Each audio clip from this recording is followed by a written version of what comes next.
పెద్ద పరిచయం చేయాల్సిన అవసరం లేనటువంటి రాజకీయ నాయకుడు.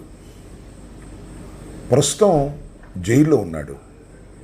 సుమారుగా 3 నెలలు దాటిపోయింది. 100 రోజులు సమీపిస్తుంది. తెలుగుదేశం పార్టీకి మెయిన్ టార్గెట్ వల్లభనేని వంశీ. ఏ విధంగా అయినా వల్లభనేని వంశీని అరెస్ట్ చేయాలని, ఇబ్బంది పెట్టాలని భావించినటువంటి వారు తెలుగుదేశం వారు అనడం కంటే ముఖ్యంగా నారా చంద్రబాబు నాయుడు గారు, ఆయన కుమారుడైన లోకేష్ గారు ఏ విధంగా అయినా వల్లభనేని వంశీని టార్గెట్ చేసి అతన్ని హింసించాలి అనేటువంటి ఉద్దేశంతో ఆయన మీద కేసులు పెట్టారు, అరెస్ట్ చేశారు. అన్నీ ఫాల్స్ కేసులే. ఏది విచారణ తర్వాత నిలబడేటటువంటి కేసు కాదు.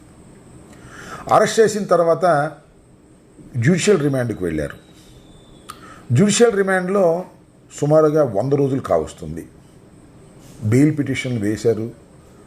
బెయిల్ పిటిషన్లు రిజెక్ట్ అవుతూ వచ్చాయి. మళ్ళీ పోలీస్ కస్టడీకి అడుగుతూ ఉన్నారు.